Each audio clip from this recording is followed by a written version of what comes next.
Hello everyone, welcome to the Buzz the Prey Manga. Today we continue the latest Global Freeze chapter, rewritten and edited by me in English for a smooth reading experience. All visuals and story flow are personally edited to give you the best manga style storytelling. Support the original creator by checking the official manga. So let's dive right into the today's chapter. Chapter 2585 The World Inside, Mars 1. His use of the description woman indicates that his mental state had already been affected at that time. Yang Xinshin analyzed calmly. These kinds of multi-source hallucinations are usually caused by the superposition of strong radiation or mental energy fields.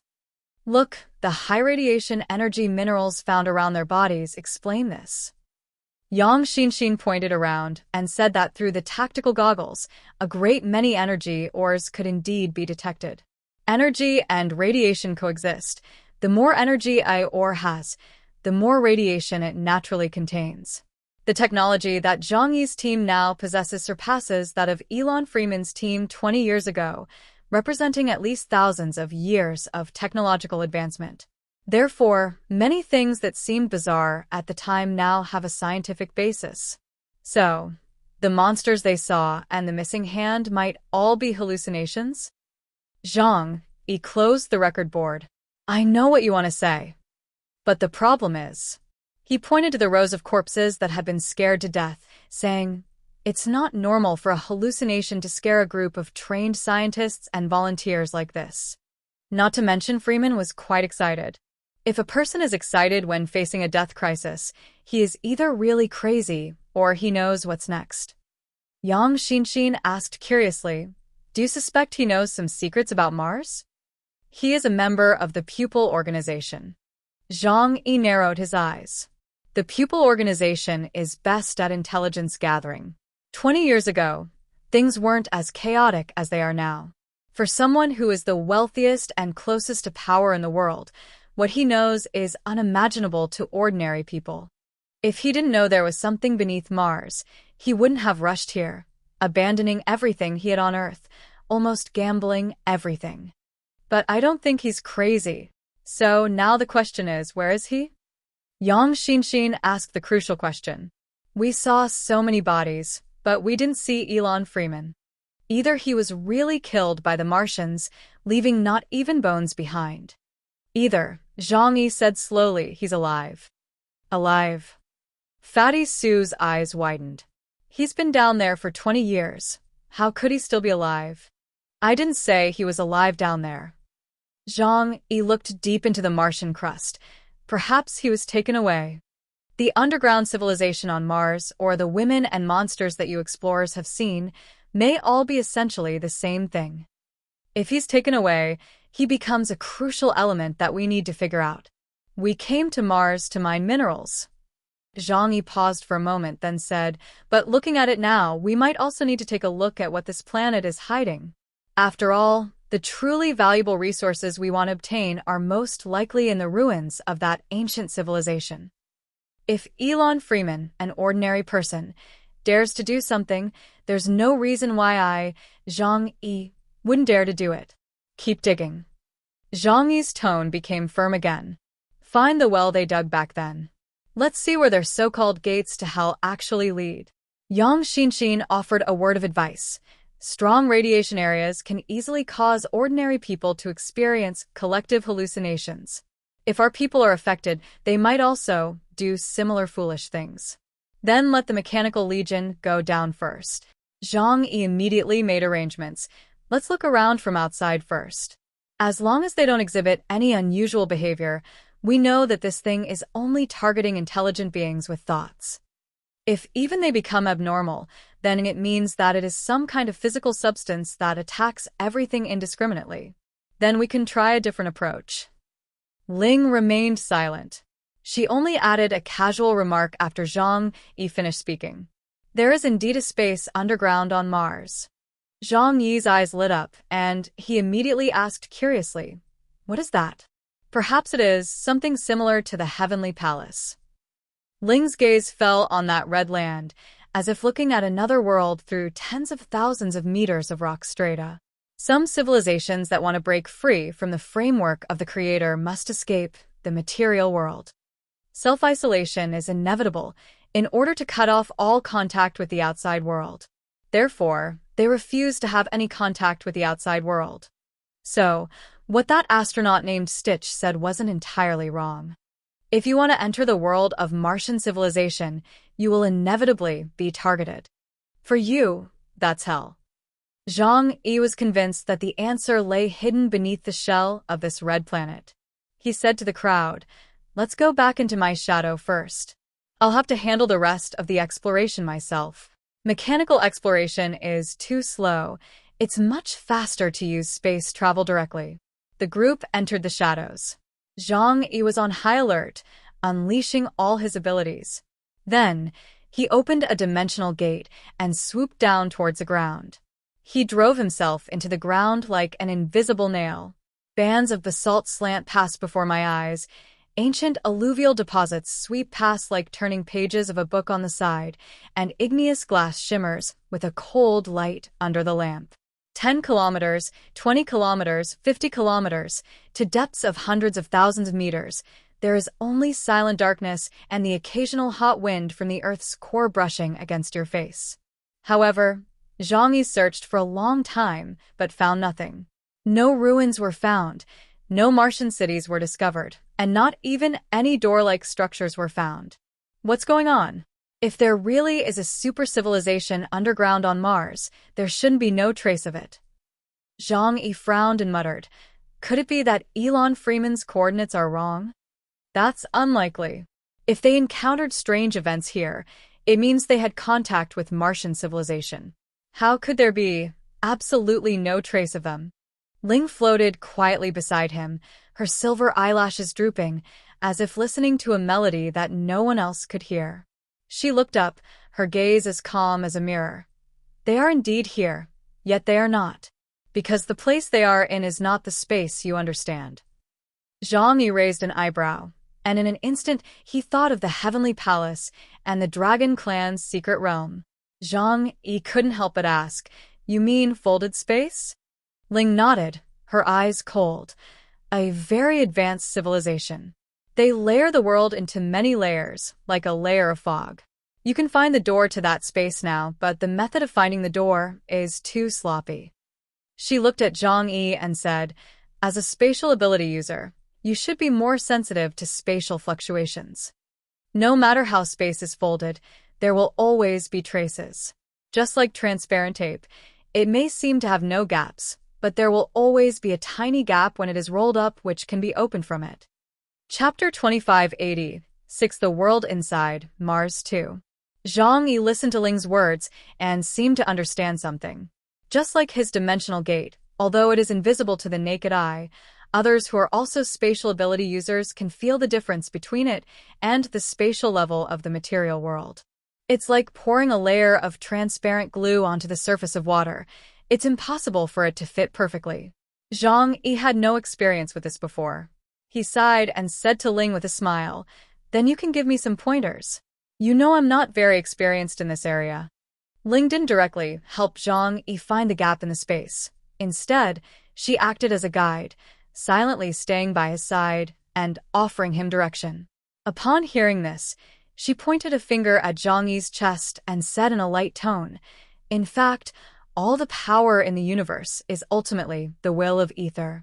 Superpowers, psychic energy, and mechanical energy are just different appearances. At the same end, they are all the same, the shape of thought. Therefore, if you want to find the existence of the door, you only need to concentrate and use the power of ether to sense the fluctuations in space." These words were very profound, and among everyone present, only Zhang Yi and Yang Xinxin could understand them, because they have all been baptized by the ocean of spiritual matter, and their own consciousness has come into contact with the etheric world. Zhang Yi seemed to have a sudden realization. He slowed his breathing and then, following the meditation methods of the Moon Man and Wang Yangming's mind learning, gradually made himself forget himself and the world. They almost forget their five senses, relying solely on their most primal instincts to perceive the world around them. Gradually, the world he could perceive began to change. What he saw was no longer the vast universe, but a bizarre and fantastical world conceived by the power of longing. Everything around was deconstructed, forming an existence like code. Even the space itself is the same. The texture of the space changed from delicate to rough, and the world was like a piece of polished glass. The clicking sound between the layers came from afar, like the beams of a wooden house expanding and contracting with the temperature on a winter night. It turns out that the space of the material world is not so perfect, and everything the creator created has flaws. The space is like a floor covered with honeycomb, with gaps of all sizes. He no longer looked, but instead used his fingertips to feel the end of a whole roll of transparent tape, that barely perceptible rough edge that would pull the whole roll apart. His movements suddenly stopped. In one area, an almost invisible flaw is like a speck of dust on a mirror, but instead of falling with gravity, it gently floats against the direction of the line of sight. The light bends at that point, like it's been twisted into an extremely thin rope. Dust from Martian storms loses focus and veers away as it gets close, as if it has hit some kind of nameless wall. Found it. Zhang Yi uttered 2 words, his voice low, but his expression showed a hint of excitement. The more carefully you observe that point in space using the concept of longing, the more obvious it becomes. Zhang Yi also had some doubts. For example, if even he could discover the cracks in the Martian alternate dimension, then the level of this Martian civilization probably wasn't very high. However, the purple pyramid we saw earlier, a stellar-level energy collector, clearly came from a very advanced civilization. He's now somewhat unsure about his assessment of the Martian civilization's strength.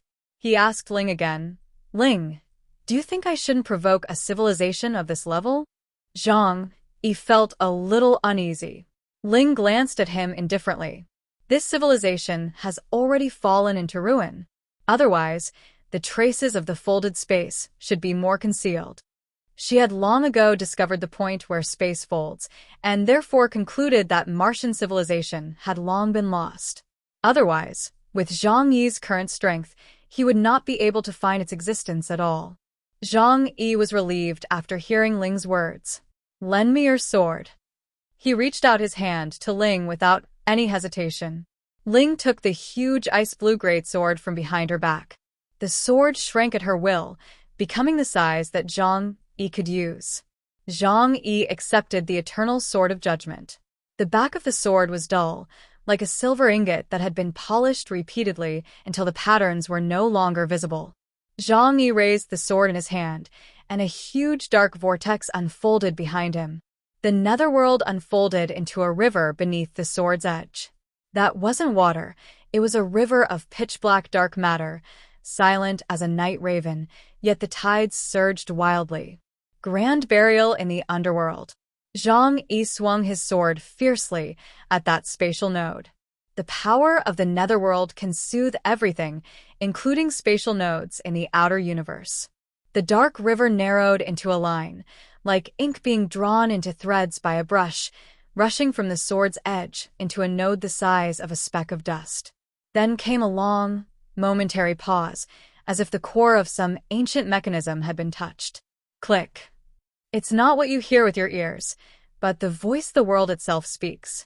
A very fine crack appeared at that point, and light slid down at an angle onto the inside, like frost flowers quietly growing inside glass. The door, visible only to those with spatial abilities, slowly opened before Zhang Yi. However, the door closed rapidly the moment it appeared. Zhang Yi gripped the sword hilt, took a step forward, and quickly crossed over. Whoosh! The scene before my eyes was changing rapidly, and a gust of wind swept over me. It's not Martian wind.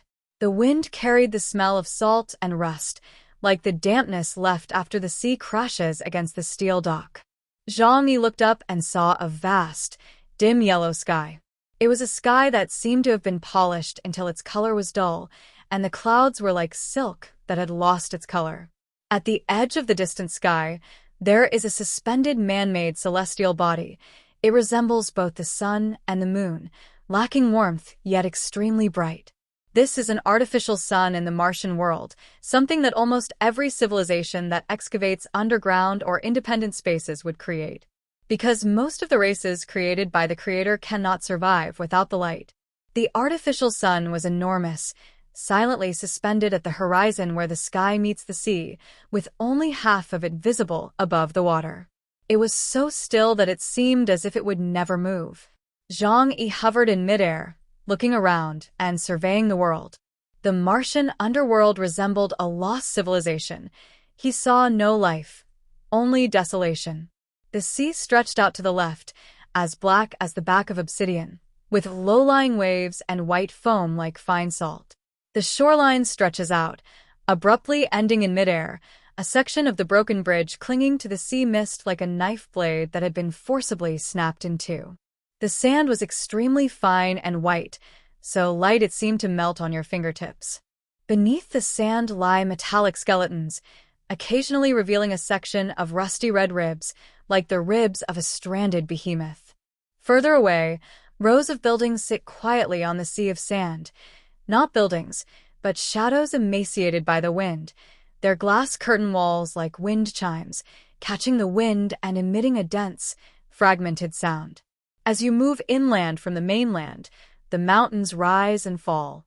But those mountains aren't rocks, they're machines.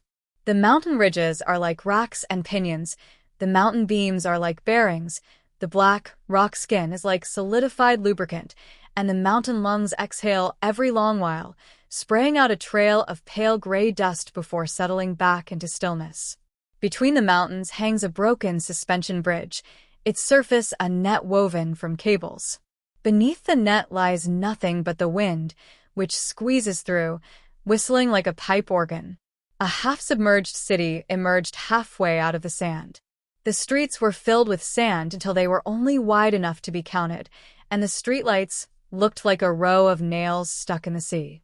The advertising screen's frame is still there, the exposed fluorescent tubes occasionally flashing, writing some dead language into the night, only to go out the next second.